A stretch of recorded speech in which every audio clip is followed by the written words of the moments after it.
Whereas 2 tours ago I was going Black Beauty's a dark horse. Then the tour after that I was going Velcro, what a rip-off.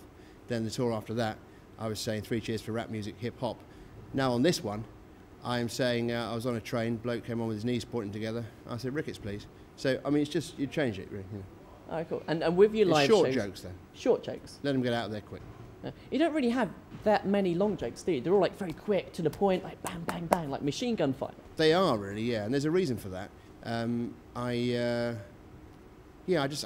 find long jokes slightly worry me, you know. When people tell me jokes sometimes and they go, I've got a joke for you, and I always say, well, just give me the last bit of it.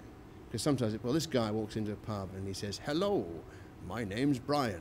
Do you like my horse? And you think to yourself, come on, get on with it. What's, you know, and it ends up with, you know, that's why you shouldn't buy whiskey off a physician or something, you know. And it's, you just get to the end, I always find. Work backwards. Work backwards. I'm hopeless. If someone tells me jokes, I'm better telling them than I am listening, to be honest. So you switch off with the long ones? Pardon? Exactly. Yes, no, yeah, I do, yes, yeah. And how scripted are your shows? Very. Very. You don't leave much room for manoeuvre? Well, no, I do. I leave a little bit of room for manoeuvre.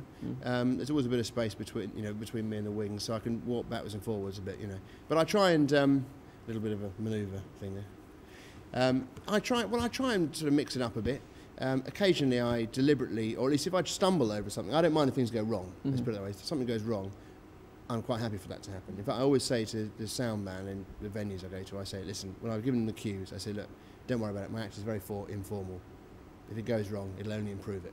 And what's the worst time it's ever gone wrong? Has it ever gone like really drastically wrong? Well, not really, because like I say, if it goes wrong, it just makes just more fun in games, you know. Yeah. Because the fact is, I'm the idiot in my act. So if something goes wrong, it just underlines the word idiot. See what I mean? I really am an idiot, you know. So if I was doing Chekhov or something, that might be a worry.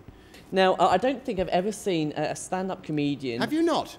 Well, I've seen lots, but I haven't seen... Oh, right, sorry, I stopped you. Right, okay. Yeah, I haven't seen one that enjoys telling jokes so much, because at the moment you get like a lot of observational comedy. Yeah, comics like Michael McIntyre. Michael McIntyre, yeah. He hardly does any jokes whatsoever. It's all like observational, but you really enjoy it. So I do, yeah. It's joke telling your first love and your biggest passion. Well, I sometimes wish that I forgot how good the scenery was looking at this. You can't see this, but look at the scenery in that direction. It's lovely. Yeah, missing out a lot. Yeah, We're not allowed to film it. You're not allowed to film it. Well, no. You're not allowed to film the scenery. There's a reason for that.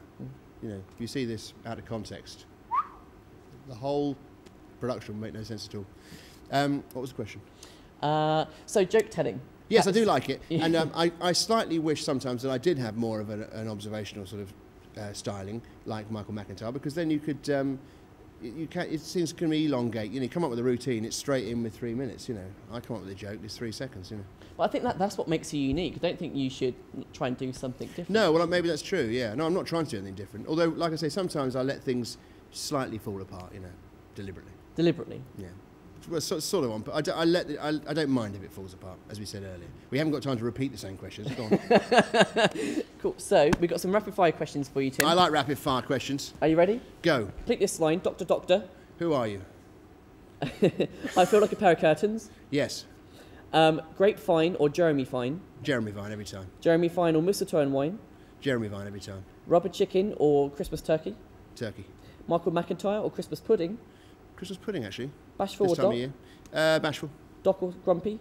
Grumpy. Grumpy or Sneezy? Sneezy. I'll tell you what, the guy who's playing Sniffly in this production is hilarious, a guy called Craig. And so he's become sort of my favourite sort of dwarf character. Onwards and upwards. Last one, Sneezy or Sleazy? Sneezy, please. Sneezy. Not sleazy, yeah. And that's our final question. So, Tim, have you got any brilliant jokes that you can end your section with? Yes, I have. Can you end a section with it? Oh, I see, you actually do it. I thought you meant, have I got any? No. Well, I have. Well, do you know, I went to a football match in Japan, and at the end they started doing martial arts. I said to the bloke next to me, I said, what's going on? He said, there's 2 minutes of injury time. Wicked.